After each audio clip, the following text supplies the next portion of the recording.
Good evening. Welcome to the show. I'm Regina Lay. I'm Pauline Verzosa. And I'm Sean Yao. Tonight's big stories.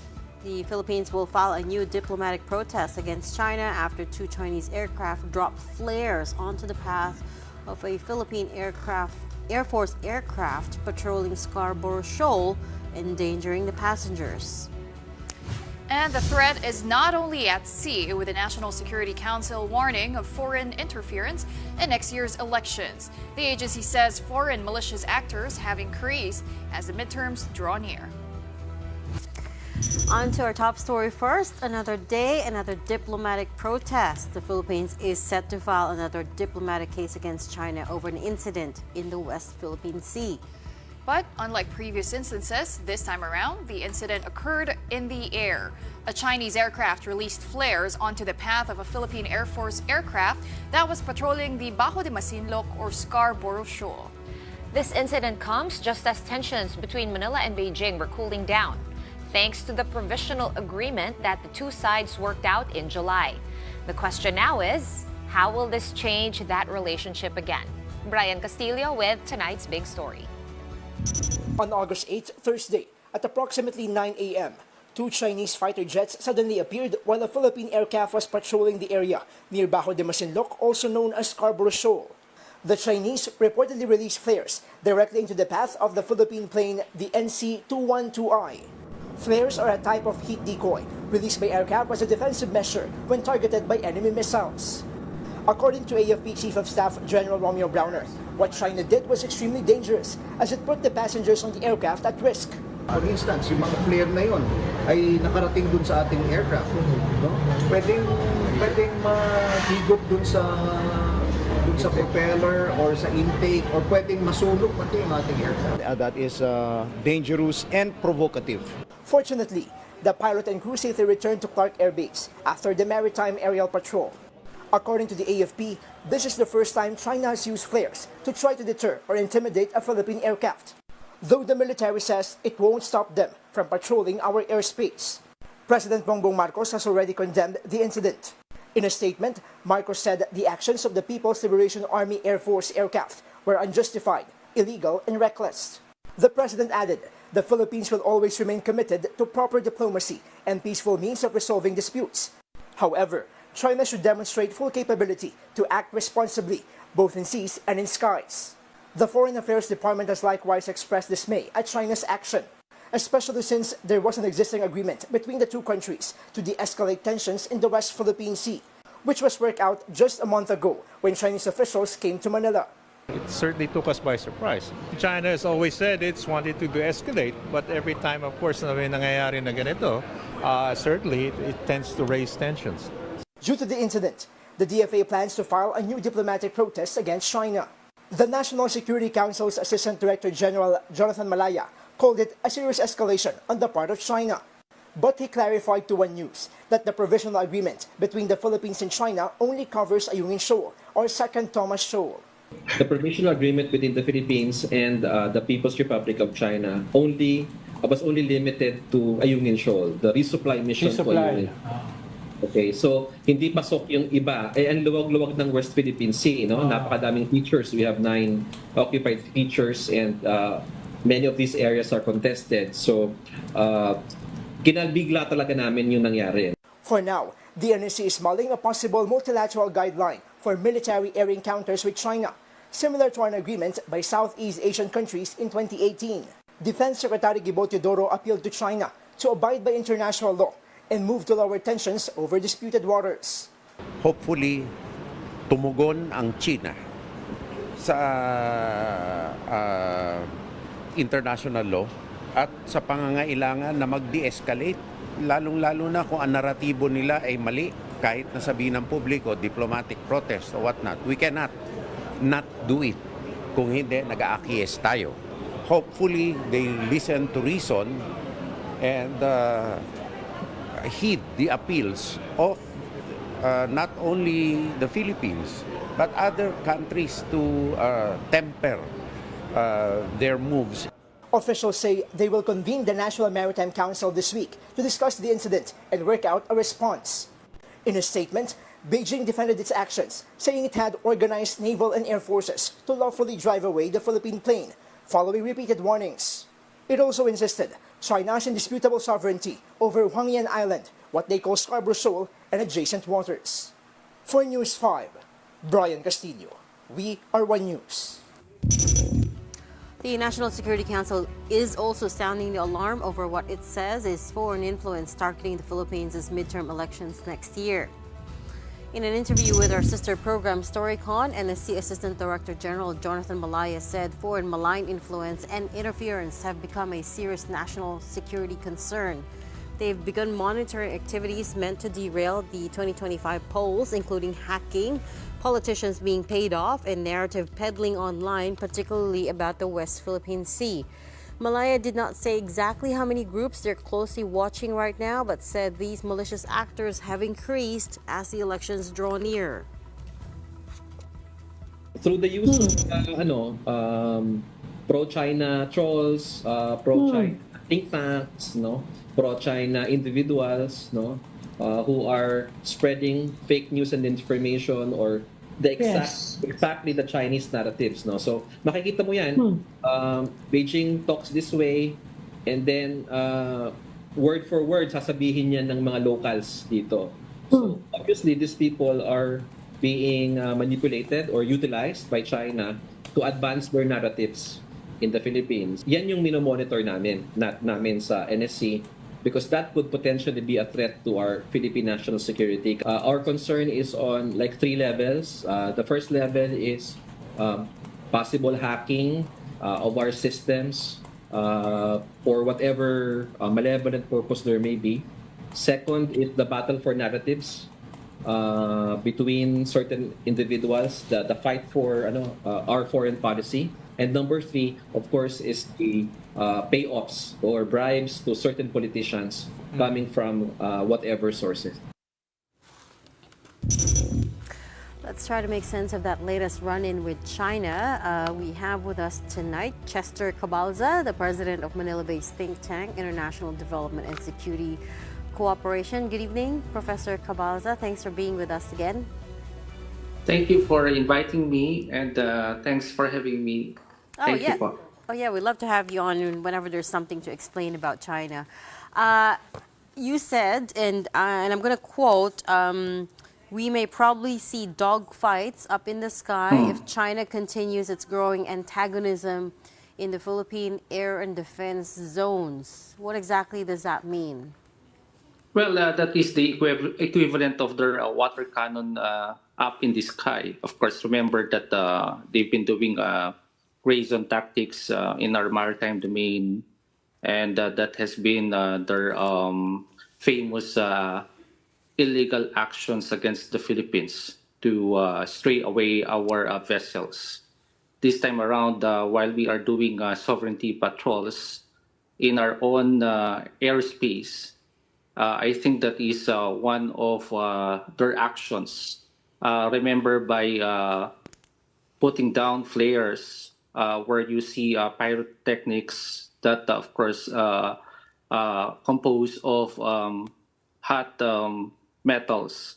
This is quite dangerous in terms of the treacherous flight operations that they're trying to do to our pilots. And this is very unusual and illegal and reckless, because, of course, if things would happen that way, then definitely we will see more, of course, unexpected accidents that will happen there. And we look at the precedence of dogfights. Usually this happens during conflicts and wars, where planes are fighting up in the sky. And I would see it as the equivalent of their water cannon to us. I mean, this is really not a good sign in terms of the air power that China is showing to the Philippines.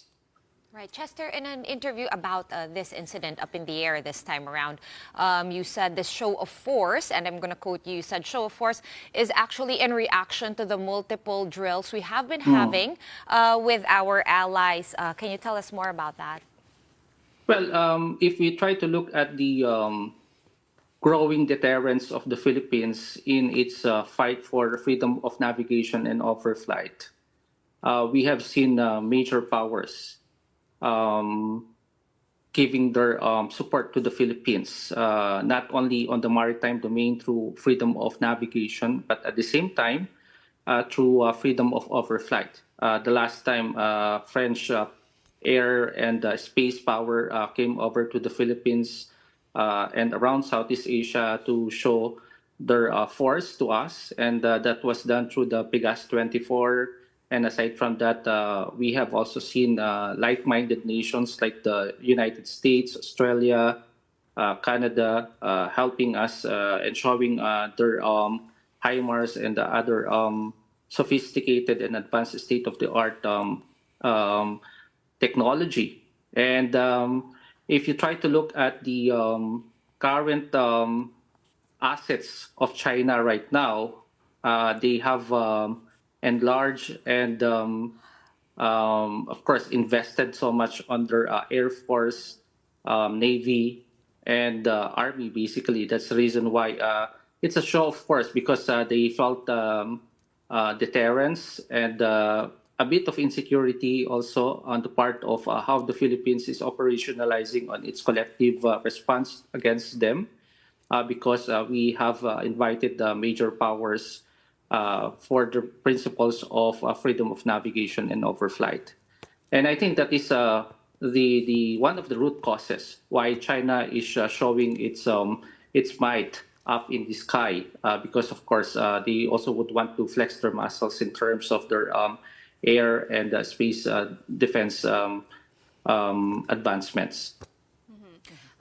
Chester, in an interview, Secretary Enrique Manalo did say that China always says it wants to de-escalate tensions, but with actions like these, tensions keep rising, right? So in terms of next steps, Right. what do you think the Philippine government should do with de-escalating still in mind and without appearing to be a pushover this time around? Well, we have to remember that there are different fronts, and in the current global mismanagements of war right now, we have seen multi-domain attacks. Last time, of course, we have seen this in our own shores, in our own coast, and in our own seas through the maritime domain. This time around, we are being challenged and threatened in our sky, in our airspace. And of course, before there were cyber attacks also. That means that, of course, cyber has been one of the domains that they're trying to attack. And of course, you still have the land, and which we have seen also how they have intruded through economic and political coercions.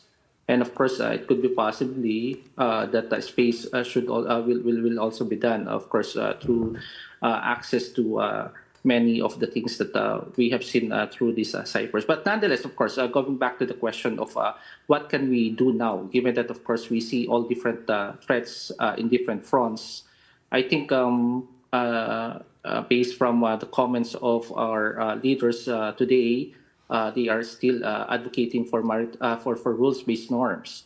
And when we talk about rules-based norms, that doesn't only mean about the maritime domains, and also we have now, which I think we have to talk about the aerial and space of our sovereignty. And remember that Bajo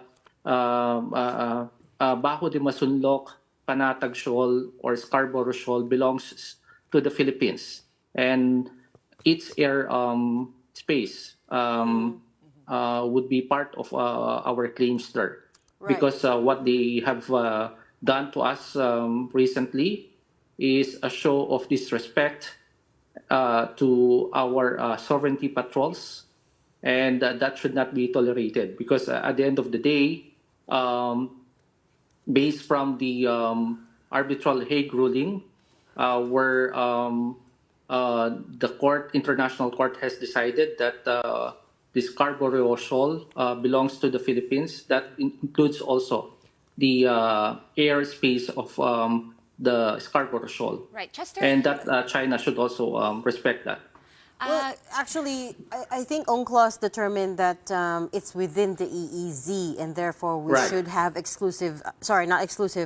freedom of navigation and exploration within the air, not that it belongs to us, not that it's ours. I think that's what UNCLOS said, because it's a coral reef formation, right? Is that what Right. you wanted to say, Sean? No, actually, it wasn't. I but, just wanted to clear that up. set the record Agree, straight. agree. I totally agree with that. But still, even if it was identified, then of course that has been cleared in terms of the maritime claims of the Philippines and its entitlements. We have to also remember that that includes also the identification of the air and space zones of the country, Okay. So it would be right, which Chester. is part of the exclusive economic zone of the country. Okay. Just to clarify Regina's question and your answer to that, bale, no, yung airspace on top of Scarborough Shoal, so we also have a kind of exclusive rights to that area, so to speak. Rights, it's not sovereign territory, but we do have some sort of rights or claims to the air. Yeah, Okay. right, definitely. This is what I wanted to ask you. Of course, we all know we haven't been able to access the lagoon and the shoal. Flying over it would be perhaps, I'm assuming, the closest way we can check what's going on in there. Now, 2 months ago, you told the Inquirer that because there were reports that pipe laying was going on there. This is quite an extensive activity. And you Yeah, had told them yeah. that it could be part of an underwater system. Could it be perhaps them not wanting to see, us to see what's going on in there? Yeah, that's a very good and interesting question because, of course, from the bird's eye view, you can easily locate it and see beneath the waters, the surface of the water. Because, of course, if you go to those places, you have crystal clear waters there. And it could be possible that that is one of the reasons why they are trying to deter us from doing the air patrol. But more than that, it's the same, it's like putting a matter, a surface that belongs also to the Philippines and beneath and above that. So that remains to be part of the sovereignty rights of the Philippines. So meaning to say that no one should be doing that to us because it violates the freedom of overflight. Remember that everything that we are fighting here would be the principles of freedom of navigation and overflight. Yeah. And if you freely fly to those zones, then no one has the right to dump us with their flares because those are dangerous metals. Imagine if by accident someone dies there, and that would cause for any eventuality which we are trying to resist in the maritime domains. So this gives now the Philippines a double-edged sword when it comes to its sovereignty and national security. Yeah. Because we've been focusing on maritime security, we have forgotten about the air and space of our country. Right. Then I think this time around, I think this is something that we have to calculate also in terms of our investments to national security. Otherwise, everything that we've been doing so far with all this collective deterrence will be put into futile if something happens up in the sky. Right, Because, but of course, Chester? China is showing its might to us also. But Chester, would that make sense? Because in the seas, at least, we have some sort of provisional agreement that we're still working out on, and that's how we conducted a successful resupply mission the last time. But could they be then exploiting the loophole in the air because there's no agreement there? And I think it's pretty clear now that that's not included, right? So could that be a way forward to make another agreement for how the airspace matters should be settled or handled? That's a very good question because if you try to look at the compartments of the military, they have also different major services. And within that services, you have different rules and agreements. The land would be different from the maritime and water, and it would be different to the air, and it would be different to the space and to the cyber. So remember that there are 5 domains with different rules of engagements. Air is a different thing. whatever rules of engagements, agreements, and treaties you have above the water, on the water, and below that water are different from what we see and what would happen up in the sky. Yeah. So you see the interdependence of these domains. Yeah, I mean, let's not forget, we don't even have an agreement over Scarborough, right? So Agree, Regina. the provisional Yes, yes. agreement we're talking about covers only, exclusively, a Union or Second Thomas Shoal. Scarborough is not even part of the equation, so the first step... But we have seen a pattern here. Remember that our legal cause started in Scarborough Shoal Yes. on the maritime front. This time around, this is the first time that China, if I may call it as an aerial attack, had done it in Scarborough Shoal. So that means that there must be something in that Scarborough Shoal that keeps on pushing us Yeah. to the limit of our international legal prowess. So I think this is, again, this will open a Pandora's box on how we will treat air defense of any country. Chester, it feels like it's one step forward, two steps back, because we Right, had just worked out a provisional agreement, and just as we thought things were going to calm down, here comes this incident. So now the DFA wants to file another protest, a diplomatic protest. As of last count, as of May, we filed 153 diplomatic protests so far, just under the time of President Bongbong Marcos. I'm sure the number is higher now. We're just waiting for confirmation from DFA on what exactly the total is as of today. But anyways, it brings back the question of, is there still any point to filing diplomatic protests? But we have to remember many of the diplomatic protests that we filed were on maritime security issues. I think this is one of the first when it comes to air and space zones of the Philippines. Because I think China is also experiments its exploitation against us. They are looking at all the vulnerabilities of the Philippines. And it seems like while we have seen that the waters is still and quiet right now, then they have to shake the skies right now. That is an allegory that I am trying to see, because of course their objective is to confuse us. That's part of their aggression tactics, to at least shake us. And since they cannot rock the boat in the waters, maybe they can shake some of our planes up in the sky. I mean, these are some of the things that we could see based from their acquisitions right now. Okay, So we're going to have to move on into another domain. If you can't rock the boat, now it's going to be dogfights up in the air. We will have to leave it there for now. Thank you so much for talking to us and helping us make sense of this. Professor Chester Cabalza, Security Analyst and Head of International Development and Security Cooperation. Okay, switching now over to another topic, the drug war. President Bongbong Marcos has sought to paint a contrast between his drug war and that of his predecessors in recent months. And today, we have Police Chief General Romel Marbil telling his officers that the goal is to, quote, preserve human life. The details in this report. On the fight against dangerous drugs, our bloodless war on dangerous drugs adheres and will continue to adhere to the established 8 E's of an effective anti-illegal drug strategy. Extermination was never one of them. Just last month, President Bongbong Marcos touted his administration's bloodless anti-drug campaign. It was another effort by the president to distance himself from the controversial drug war of his predecessor Rodrigo Duterte, which is now being investigated by the International Criminal Court. Today, PNP Chief General Romel Marbil made it clear that they will heed Marcos's directive to launch a bloodless war on illegal drugs.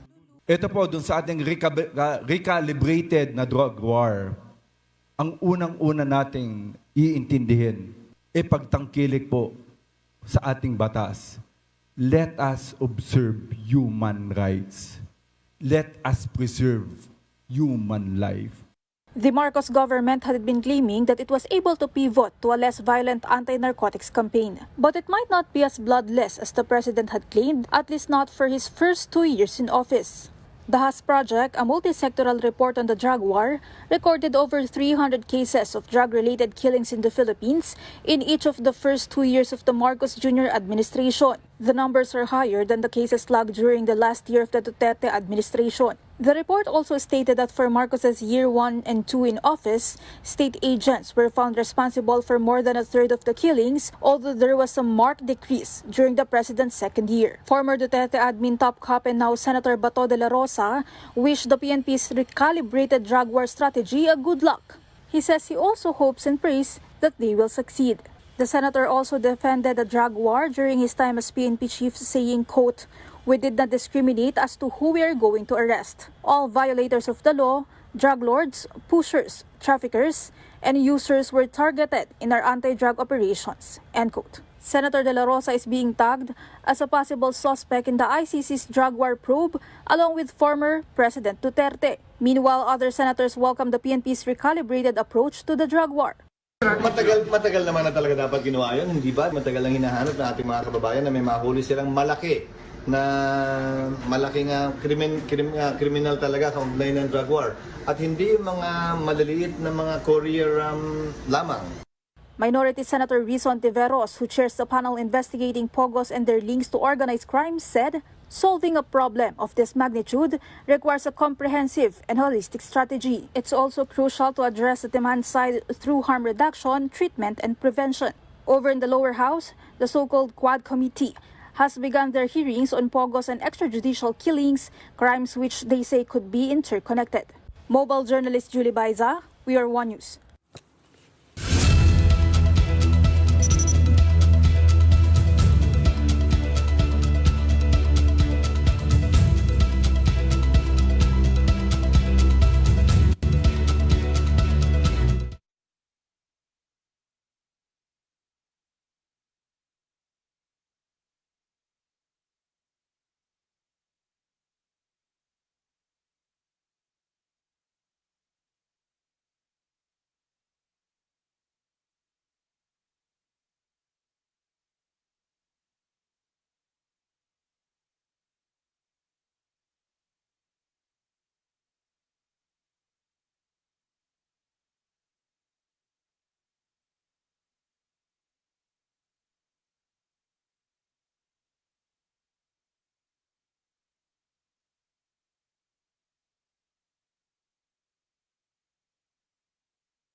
Welcome back. You're watching the big story here on One News. What a feat. Standing ovation. Should I stand?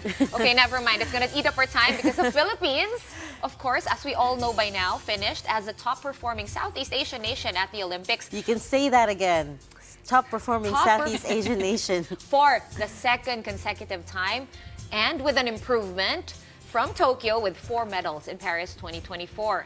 Now, in its 100th year of participating in the Olympic Games, the Philippines concluded Paris 2024 in 37th place after securing 2 gold medals, courtesy, of course, of Kaloyulo in the men's floor exercise and vault and artistic gymnastics.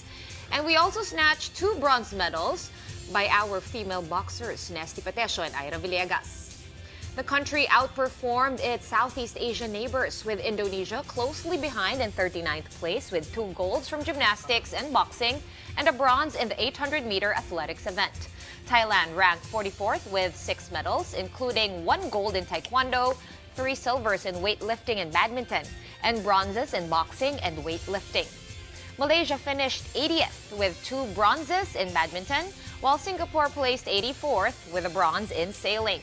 But we are tied for 37th place with Hong Kong, China.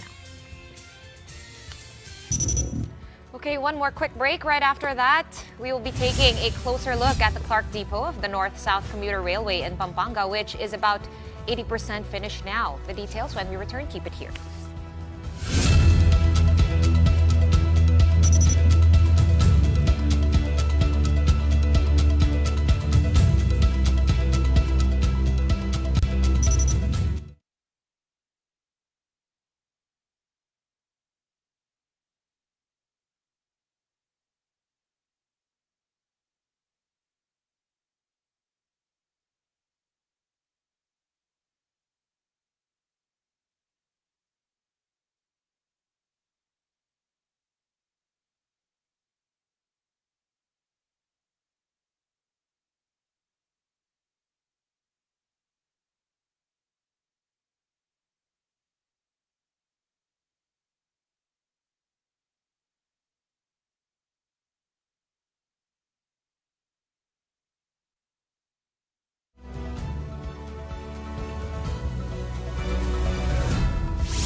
Welcome back. You are still on the big story on One News.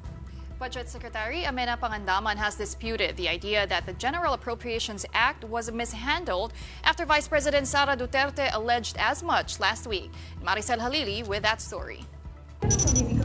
Budget Secretary Amena Pangandaman herself addressed the Vice President's claim about the supposed mishandling of the General Appropriations Act. In an interview with SMNI last week, VP Sara said that she tried to correct what she thought was wrong about the 2024 national budget, but she claimed to not have seen changes nor gotten any support over the rectification.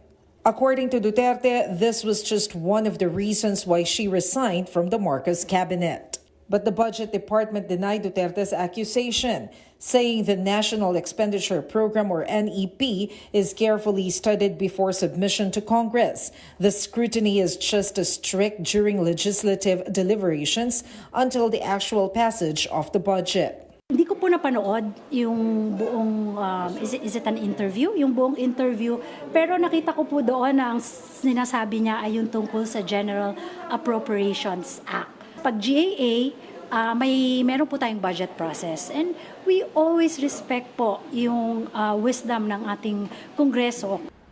Pangandaman also pointed out that DepEd's funds for 2024 were actually higher compared to what the department asked for or what it got in 2023. It was quite a huge increase po from yung previous level niya noong 2023 because it was then kung kailan po ginawa at saka ni-launch ng ating Vice Presidente yung kanilang matatag program. Kaya po binigyan po natin niya ng pondo noong 2024.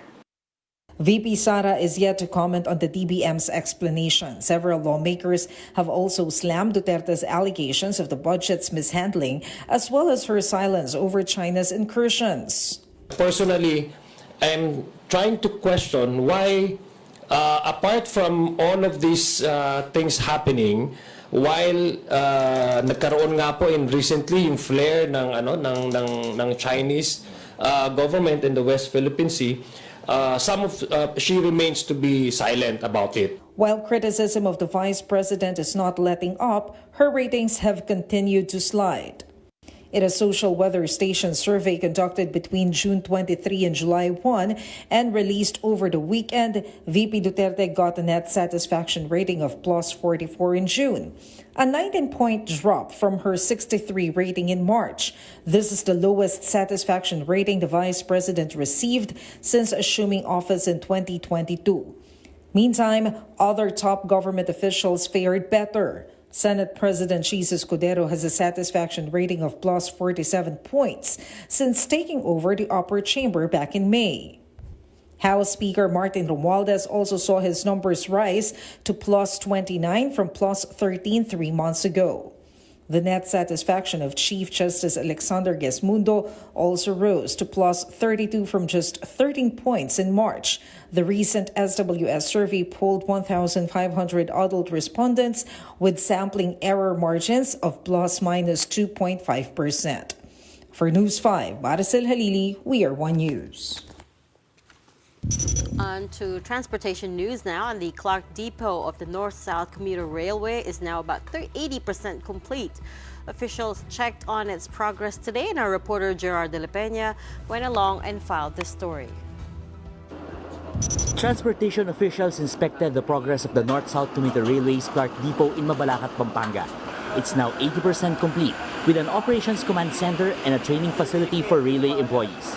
The Clark Depot is expected to be finished next year, with the Clark to Valenzuela route operational by 2027. The 870 billion peso 147-kilometer railway aims to connect Clark International Airport in Pampanga to Calamba City in Laguna, servicing 800,000 passengers daily. Kaya yun talaga ang dream natin, no? Na yung train system natin will be operational similar to the operations of trains in Japan or in other developed countries.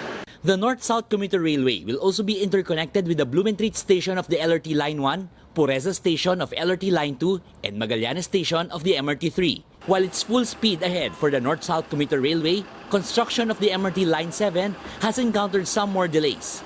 The DOTR and the LG of San Jose del Monte, Bulacan hit a snag over traffic issues. It's the traffic that will be created out of a station kasi it is the main loading and unloading area not only for the residents of San Jose but yung mga karatig bayan galing sa Bulacan doon magko-converge. So if it's a converging point, we can just imagine how many vehicles will load and unload. At least 11 stations of the MRT Line 7 are expected to be operational by next year. Meanwhile, the LRT-1 will suspend operations for 3 weekends to give way to preparations for the opening of Phase 1 of the Cavite extension later this year.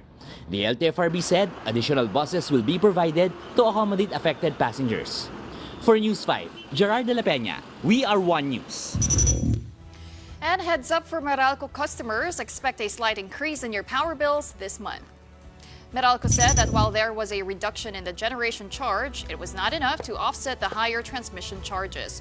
For residential customers consuming 200 kilowatt hours, expect an increase of around 7 pesos in your electricity bill. Meralco also warns of a possible increase in generation costs from its suppliers, which could reflect in your next power bills. So inabisuhan lang namin yung mga customer na kung maaprubahan na yun ng ERC na ipasa, marireflect siya as a increase in the generation charge. Yun yung, kasi dalawa siya, yung increase in the cost plus yung deferred charges.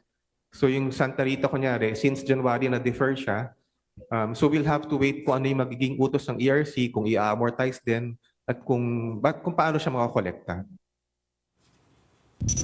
But here's some good news to counter that. Expect a big-time price rollback in fuel effective tomorrow. Diesel prices will be slashed by 1 peso and 90 centavos per liter, while gasoline will be cheaper by 2 pesos and 45 centavos per liter. Expect a price rollback of 2 pesos and 40 centavos per liter as well for kerosene. That is good news. It It's been a while since we saw a rollback that big. Okay, buti na lang di pa ako nagpapagas. But Tomorrow. tomorrow. 6 a.m. tomorrow. Yes. Okay, before we go, here is our big picture for tonight. We're not over it. It's not the end. There's more. This is Team Philippines, who will be representing the country in the Paris 2024 Summer Paralympic Games. Together with their coaches, our 6 Paralympians have arrived in Paris. They are Ernie Gawilan and Angel May Otom, who will be competing in swimming, Gerald Mangliwan and Sandy Asusano in athletics, Alan Kianu Ganapin in taekwondo, and Agustina Bantilok in archery.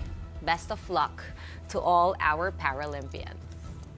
That's inspiring. We've got Paralympians in swimming pala, archery. We have 2 swimmers. What was the other? Taekwondo. Hopefully they can bring home a medal because in history we've only had 2 bronze medals in Paralympics.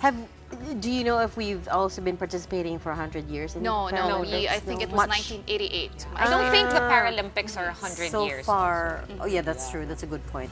So it only started maybe less than 40 years ago. Yes. Yeah. So good luck to our Paralympians. Yes. But I can't hopefully believe they get their pool also gets bigger and bigger every year.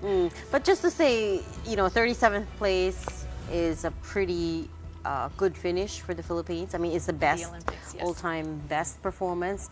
And Do you remember not thinking or imagining that we would have more than one gold medal or even a gold those medal? days. Yeah, they weren't They that feel far so back, long ago, right? And now LA 2028, the bar is knows? 4 medals at Yes. least. Right. But also, Double no, I that. wanted to point out that yes, we're the best in Southeast Asia, but also we fared much better than larger countries like India.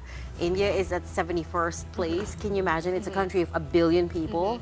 And we're a country that's a tenth of that size. Well, hopefully we're, So that's something to be proud of. Something to be proud of, and really hopeful that, they're really finding the right combination or strategy. But I like Seb's answer to you. Yeah. There has to be strategies, not just train as hard as you can, but we have to decide from here on out which competitions to go in.